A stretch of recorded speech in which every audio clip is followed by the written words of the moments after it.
Département de police, mandat de perquisition, ouvrez la porte. Nous avions vu la perquisition de l'appartement de Brian Koberger de l'extérieur, mais les photos publiées révèlent maintenant l'intérieur de la scène de crime. Les photos racontent une histoire et nous montrent ce que Koberger écrivait et lisait avant d'assassiner 4 étudiants de l'Université de l'Idaho. Je passe en revue toutes les photos.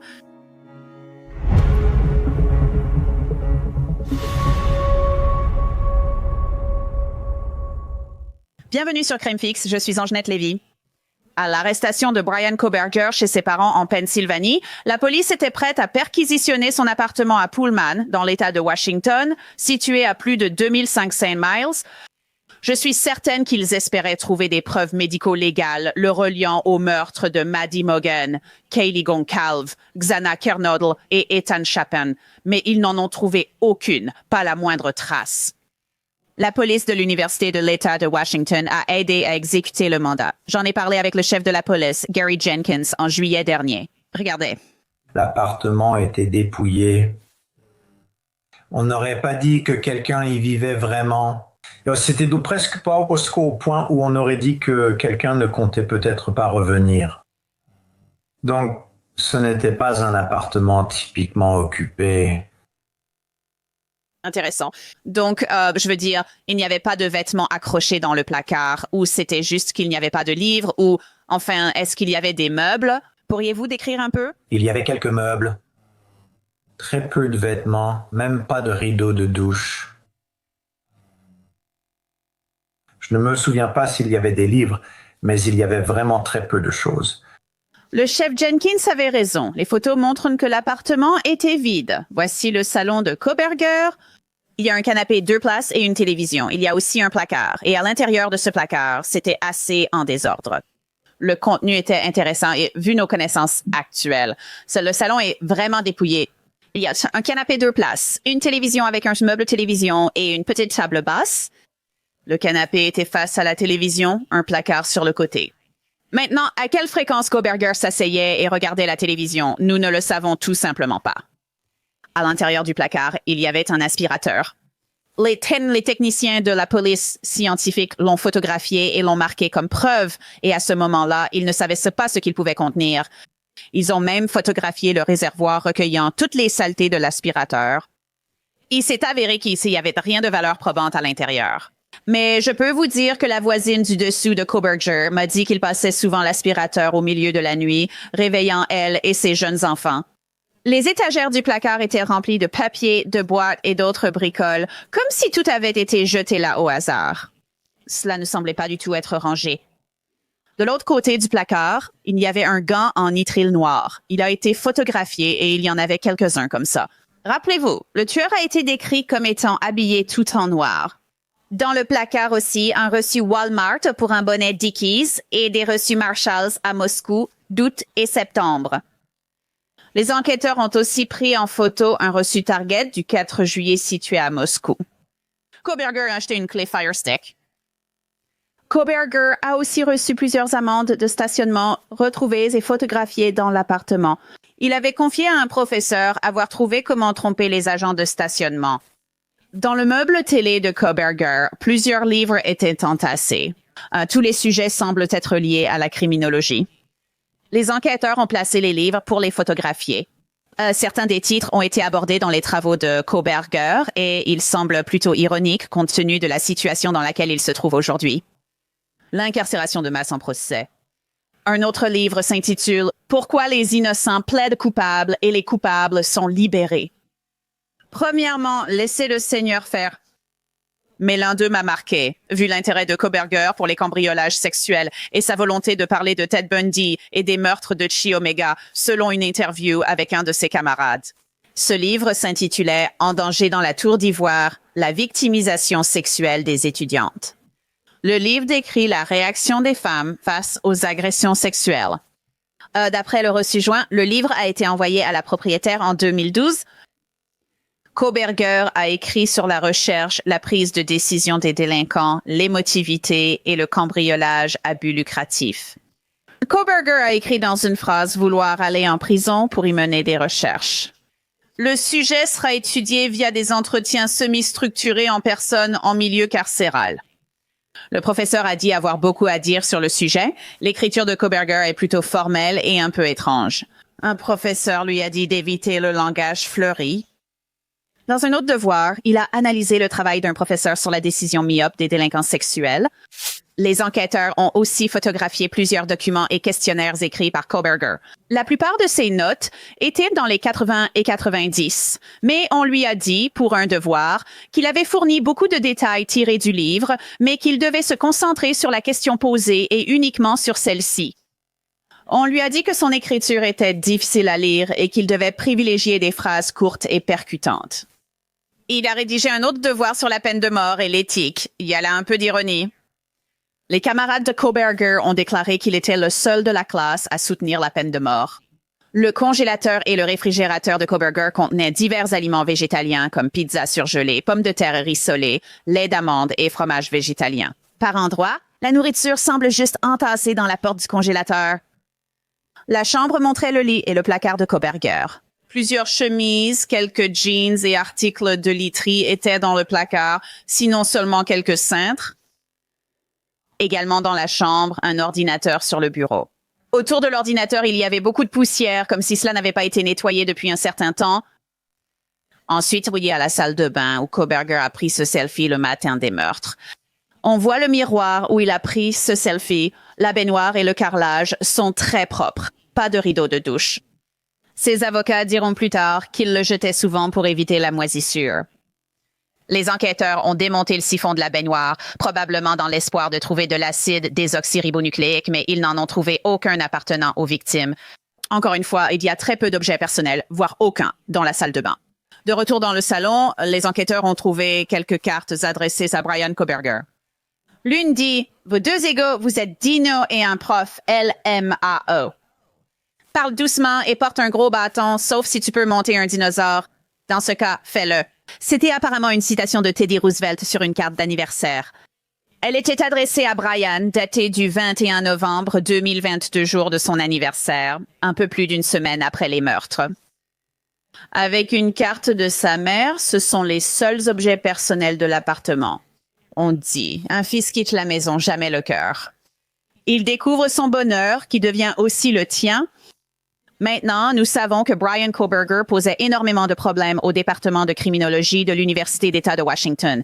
Il y a eu 13 plaintes déposées contre lui par les étudiants et le corps enseignant. Il voulait vraiment s'en débarrasser. Certaines plaintes concernaient le harcèlement sexuel. Le 2 novembre, c'était en fait 11 jours avant les homicides. Il a reçu un plan d'amélioration. On lui a demandé de rencontrer son conseiller chaque semaine et il était censé montrer le travail qu'il faisait. Pour évoquer ces nouvelles photos vues dans l'appartement de Brian Koberger, j'invite Bobby Chacon à intervenir. C'est un ancien agent du FBI, également avocat. Bobby, merci beaucoup d'être avec nous. Qu'est-ce qui vous frappe en premier lorsque vous regardez ces photos de l'appartement de Brian Koberger? Eh bien, je remarque à quel point c'était spartiate, à quel point il y avait peu de personnalité, si vous voulez. Il y avait peut-être quelques cartes d'anniversaire ou de vœux, mais très peu. Rien sur les murs, ce qui, vous savez, d'un côté, je comprends. Vous savez, j'ai vécu la vie d'étudiant dans un dortoir et il était dans un logement pour étudiants diplômés, ce qui, vous savez, est toujours un peu, vous savez, basique. En général, c'est meublé avec des meubles bon marché et il n'y a pas grand-chose, vous savez, en termes d'esthétique. Mais souvent, on le personnalise soi-même, vous savez, même avec une petite plante ou quelque chose comme ça. Et là, il n'y avait rien. Il n'y avait vraiment rien. Bon, il faut dire que ces photos ont été prises. Vous savez, il a eu le temps de ranger un peu et de se débarrasser de certaines choses. Mais j'ai vraiment été frappé par à quel point c'était dépouillé, à quel point, vous savez, il n'y avait rien de personnel. Aucune personnalité n'existait vraiment.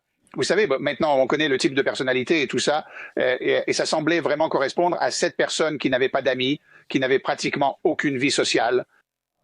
Il n'y avait tout simplement rien là. Il n'y avait que des livres pour ses études et une ou deux cartes de vœux, dont une de sa mère. Mais c'est tout. C'était vraiment, vraiment dépouillé.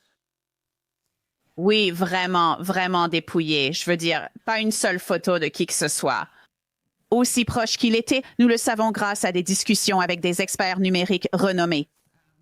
Ils ont examiné son téléphone. Sa mère et son père étaient ses deux principaux points de contact dans sa vie. Il débutait sa journée en leur parlant et leur envoyait des messages toute la journée. Ils le bordèrent le soir principalement par téléphone. Même pas une photo de maman et papa, tu sais, nulle part, ni de frères et sœurs, rien du tout. Rien de personnel du tout. Tu sais, je pense que ces avocats se diraient, eh ben, tu sais, mais il y a un autisme de niveau 1. Peut-être que c'est lié à ça. Je dirais que c'est quelqu'un qui vivait dans sa propre tête. D'après ce que nous savons, il vivait une vie fantaisiste dans sa propre tête, fantasmant sur ce qu'il allait faire, d'après ce que nous savons de ses recherches Google sur la pornographie non consensuelle, le fait de se déguiser comme ce personnage à la Ted Bundy, je suppose, issu de cette émission qu'il regardait sur YouTube. Je veux dire, tu ne dirais pas que c'est probablement un peu plus précis? Oui, la seule photo que j'ai vue qui avait l'air un peu habitée, si tu vois ce que je veux dire, c'était son bureau avec son ordinateur et son lit juste à côté. Ce n'était même pas un lit sophistiqué. Il vivait devant son ordinateur puis allait se coucher. C'était comme si c'était le seul endroit de la maison. Je ne vais pas dire qu'il avait l'air normal, mais on aurait dit que quelqu'un y vivait. Le reste de la maison semblait abandonné, comme si personne n'y avait vécu depuis des mois. Et ça, c'était probablement seulement quelques semaines après son arrestation quand ils sont entrés. Je ne connais pas les dates exactes, mais on dirait que... C'était le jour de son arrestation. Le jour de son arrestation, donc quelques semaines après son départ pour la Pennsylvanie, ou moins. Donc oui, c'était ça. On peut seulement dire qu'il passait du temps à ce bureau, devant l'ordinateur et un peu dans le lit à côté. C'était le seul endroit, tu vois, on pouvait voir que c'est là qu'il passait la majorité de son temps, dans cet endroit. Ouais. Et cet ordinateur, tu sais, et quand je l'ai regardé de près, du moins pour moi, il avait l'air plutôt haut de gamme. Je ne suis pas experte en informatique, mais il me semble que l'ordinateur, le téléphone, le lit, tu as raison. Je veux dire, c'est comme ça qu'il vivait sa vie. Et puis ça, mais ce qui m'a aussi frappé, c'est tout ce truc sur le fait qu'il soit vegan et tu sais, son congélateur et son frigo sont remplis de lait d'amande, de pizza vegan, de ceci vegan, de cela vegan. C'était aussi un peu désordonné pour quelqu'un censé avoir un trouble obsessionnel compulsif. J'imagine, tu sais, que tout est juste entassé dans la porte du congélateur. Et je sais que certaines personnes diront que c'était peut-être lié à l'hygiène personnelle avec ses douches d'une heure et tout ça. Mais on dirait juste qu'il est un peu désordonné à certains endroits. On a tous nos petits désordres, mais ce placard est vraiment en bazar avec tous les papiers et le reste. Et puis, il y a, tu sais, le congélateur et tout ça. Je trouve ça assez intéressant. Ouais, ça ne ressemblait pas à quelqu'un de maniaque à mes yeux. Tu sais, on pourrait dire qu'il a peut-être déménagé à la hâte. Il a peut-être pris, tu sais, une photo de sa mère et de son père et l'a emballée. Et quand il a traversé le pays en voiture, tu sais, les cintres dans les placards ont l'air un peu en désordre. Il a tourné à gauche précipitamment. Il a sans doute tout pris et s'est enfui, conscient de ses actes et que l'étau se resserrait. Mais oui, les choses qu'il a laissées derrière lui ne m'ont certainement pas donné l'impression d'une personne très organisée ou hyper structurée. Et comme tu l'as dit, j'ai pensé pareil en voyant les affaires dans le réfrigérateur et le congélateur. Ce n'était pas aligné. Ce n'était pas, tu sais, organisé par couleur ou par type d'aliment. Tu sais, c'est quelqu'un qui souffre vraiment de troubles obsessionnels compulsifs. S'il laissait quelque chose derrière lui, il le laisserait très, très bien organisé et structuré. Et je n'ai pas vu grande chose de tout ça sur ces photos. Oui, je n'ai pas vu ça du tout non plus. Ça donnait vraiment l'impression de « Voilà, tiens, mets ça dans le frigo, jette mes papiers dans le placard. » Tu vois, et même les livres étaient entassés dans le meuble télé. Je veux discuter de ces livres. Il était étudiant en criminologie. Donc, il va forcément y avoir des livres, des manuels sur des sujets liés au système de justice pénale, à la criminologie. Mais celui qui a vraiment attiré mon attention, c'est celui-ci qui portait sur la victimisation sexuelle des femmes, tu sais, en danger dans la Tour d'Ivoire. Ce livre, tu sais, a été envoyé en 2012 selon le reçu. Il aurait tout aussi bien pu être mis là par hasard. Peut-être qu'il l'a acheté à la librairie. Je ne sais pas. Je ne sais pas depuis combien de temps. C'est parce qu'il y a des parties caviardées sur le reçu. Je ne sais pas depuis combien de temps il l'a. Mais ce livre parle de la façon dont les femmes réagissent lorsqu'elles sont victimes sur les campus universitaires, lorsqu'elles sont victimes d'agressions sexuelles sur les campus universitaires. Beaucoup de ces autres livres, on les voit référencés dans ses devoirs. Celui-ci, je le trouve assez intéressant. Ce livre aurait pu simplement l'intéresser, étant donné qu'il était apparemment fasciné par le cambriolage à caractère sexuel d'après ses études. Selon les entretiens avec le personnel enseignant et administratif de l'État de Washington, c'était son domaine d'étude, le cambriolage sexuel. Et il aimait en parler. Alors, ce livre éveille-t-il votre intérêt en tant que personne qui enquête sur des crimes? Oui, je veux dire, en tant qu'enquêteur, la première chose que j'aurais faite avec ces livres, c'est que j'aurais pris la liste des livres et je l'aurais comparé à son programme d'études.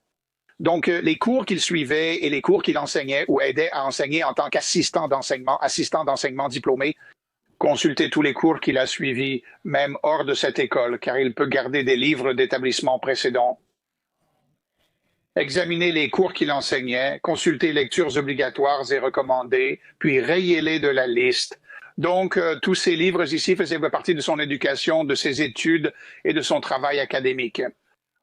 Il peut aussi y avoir des livres non inclus dans les lectures recommandées ou obligatoires. C'est la première chose que je ferais. Et je regarderais la liste des livres optionnels qu'il avait, qui n'étaient exigés par aucun de ses cours, ni même recommandés par eux. Mais le fait est que la raison pour laquelle ce n'est pas forcément totalement exact dans ce cas, c'est parce que, comme tu l'as dit, il a en fait suivi certains cours académiques qui pouvaient alimenter sa psychose. Tu ne peux pas juste voir ce livre et penser qu'il l'a lu parce que c'était obligatoire, puis passer à autre chose. Peut-être qu'il a choisi ce cours justement parce que cela nourrissait ses fantasmes criminels ou autres. Donc, cette affaire a cette couche supplémentaire. Normalement, je regarderais les livres et je dirais, d'accord, voici ceux qu'il voulait lire plutôt que ceux qu'il devait lire. Mais dans ce cas, il se peut qu'il ait suivi des cours académiques et qu'il ait aidé à enseigner des cours académiques qui alimentaient cette psychose. Il y en a aussi un autre. Je trouve ça tellement intéressant de regarder certains de ses livres. Je veux dire, il a maintenant plaidé coupable. Et évidemment, il était spécialisé en criminologie et en justice pénale. Donc, il écrivait sur certains de ces sujets dans ses travaux. Et dans certains de ses travaux, tu sais, ses livres sont mentionnés. Ses textes sont cités. Mais ce qui m'a intéressé, c'est que nous avons l'incarcération de masse en procès. C'était l'un des livres. Pourquoi les innocents plaident coupables? Ça va attirer son attention, Bobby. Certains pensent encore qu'il est innocent, même s'il a plaidé coupable. Ça va exciter tous ses partisans. Mais je trouve ça intéressant qu'il lise ces livres et qu'ensuite il aille commettre un quadruple homicide. Oui, je pense qu'avec le recul, j'écarte simplement les pro-burgers, les personnes dont tu parles. Je crois que j'ai entendu ça, je les ai entendus en parler. Oui, les pro-cambrioleurs, ce qui est un nom plutôt approprié. Mais je pense qu'en y repensant, une partie de ses études alimentait ses fantasmes. C'était sa façon d'être, parce qu'on sait que très souvent, ces tueurs aiment la traque des gens, comme si la préparation du crime en elle-même les excitait aussi. Eh bien, ce type avait une préparation beaucoup plus longue et bien plus approfondie pour ce meurtre, puisqu'il étudiait tout ça. Il trouvait probablement du plaisir à lire des histoires de femmes victimes d'agressions sexuelles lors de cambriolages, ou même à en parler à des femmes. On l'a souvent vu, des femmes témoignent se sentir mal à l'aise rien qu'en parlant à ce type. Donc je pense qu'il avait ça en lui. Et tout cela alimenté, et non seulement alimenté, mais menait à, vous savez, cette nuit-là, au 1122 King Road. Dans cette affaire, nous avons aussi son plan d'amélioration. Le personnel, les professeurs l'avaient rencontré et lui avaient dit « Écoute, il y a des problèmes avec toi ». Il a été averti qu'il y avait des problèmes avec lui. Il soupçonnait même, d'après certains témoignages de ses camarades de classe, qu'il allait être exclu du programme ou au moins perdre son poste d'assistant, ce qui voudrait dire que son financement serait coupé et qu'il ne pourrait probablement pas se permettre de rester à l'université. Et le 2 novembre, soit 12 jours avant les homicides, on lui remet un plan d'amélioration où il doit rencontrer le superviseur, vous savez, à un horaire de réunion fixé. Je veux dire, tout ça est très classique. Oui, c'est ce qu'on fait dans ce genre de situation. Vous rencontrez votre superviseur sur demande, tenez un registre des heures et fournissez un rapport. Établissez des objectifs hebdomadaires avec votre superviseur et discutez si les objectifs de la semaine précédente ont été atteints. Tout ça. Donc, ils l'ont mis sur un plan d'amélioration. Je veux dire, cela se produit seulement 11 jours avant les homicides. Est-ce que cela accélère ça? Ouais, il l'était vraiment. Il régressait, si tu veux, je pense bien à la fois dans sa concentration et dans son travail, et peut-être parce qu'il pensait à ce qu'il allait faire. Au FBI, on appelait ça la révision de dossier tous les 90 jours. Tous les 3 mois, ton superviseur te convoquait, dossier sur le bureau, et on revoyait ce que tu avais fait ces 90 derniers jours. Qu'est-ce que tu prévois de faire pendant les 90 prochains jours et quel est ton plan pour tous ces dossiers? Il te guidait, conseillait et revoyait ton travail. En cas de problème disciplinaire, tes dossiers étaient révisés tous les 60 ou 30 jours, avec des délais de plus en plus courts. Il semble qu'ils aient eu des problèmes avec lui, d'où la mesure disciplinaire. En général, tu n'as pas à voir ton superviseur chaque semaine pour présenter tes actions et objectifs. Voici mes objectifs atteints et non atteints la semaine dernière, ainsi que ceux de cette semaine.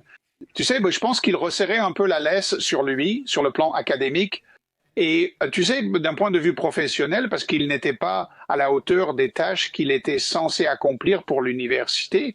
Pour moi, quand je lisais les choses que tu viens de lire, ça ressemblait à une mesure disciplinaire pour te garder concentré parce que tu t'éparpilles dans tous les sens. Tu ne fais pas ton travail, on te paie et tu poursuis ces diplômes académiques, mais tu ne suis pas le rythme. Donc maintenant, on va te faire venir chaque semaine dire ce que tu as fait la semaine passée, ce que tu vas faire la semaine prochaine. Pour moi, c'était comme si la laisse se resserrait. L'université n'était pas contente de lui. La personne qui le supervise et surveille son travail n'était pas contente de lui. Et donc, on dirait que ce type était en train de perdre pied. Il était en train de perdre pied et il se préparait à se débarrasser de lui. Ils étaient inquiets, ils l'ont dit lors des entretiens. Ils étaient inquiets d'un procès civil, selon un membre du personnel. Et donc, ils se préparaient à le virer. Et c'était l'une des façons dont ils allaient le faire. Ça me rend triste de voir combien il y avait de signaux d'alerte à propos de ce type. Je ne dis pas qu'ils auraient pu prédire un quadruple homicide, mais ils savaient qu'il posait problème et craignaient qu'il ne devienne un prédateur. Et c'est juste triste qu'ils aient eu peur d'un procès civil et qu'ils n'aient pas pu simplement le renvoyer et le faire partir plus tôt. Et il le savait. Je veux dire, il savait tout ça. C'est comme ce que tu viens de me lire. Maintenant, il est officiellement averti. C'est comme s'il le poussait vers la sortie et qu'il sentait leurs mains dans son dos. Et donc, c'est probablement ça leur inquiétude. Donc, tu vois, il y a certaines personnes, on a tous eu des collègues qui semblaient mécontentes au travail ou quelque chose comme ça. Mais il y a aussi ces cas où tu entends des gens dire « Oui, c'est le genre de gars dont je savais qu'il ne le prendrait pas bien. Il ferait ce qu'on appelle péter les plombs à cause de toutes les fusillades dans les centres postaux. Des gens se faisaient virer ou sanctionner ou autre. Et donc, je pense qu'ils étaient inquiets. Je pense qu'ils avaient une inquiétude légitime. C'est un gars qui n'allait pas bien réagir à une sanction, qui n'allait pas du tout apprécier qu'on le mette à la porte. Ils étaient vraiment inquiets, car il y a des signes qu'ils ne gèrent pas bien ce genre de situation, ce qui pose problème. Pour moi, c'est un signal d'alarme dépassant la relation de travail. La question est de savoir si cette personne est tellement instable émotionnellement ou mentalement que cela pose un problème. Et j'ai des amis retraités du FBI qui travaillent maintenant dans le conseil aux entreprises sur la façon de se séparer d'un employé sans avoir ce genre de répercussions. Il existe des processus et procédures fortement conseillés pour éviter tout incident. Ainsi, vous n'avez pas à craindre que quelqu'un revienne au bureau avec une arme à feu et tire sur ses collègues.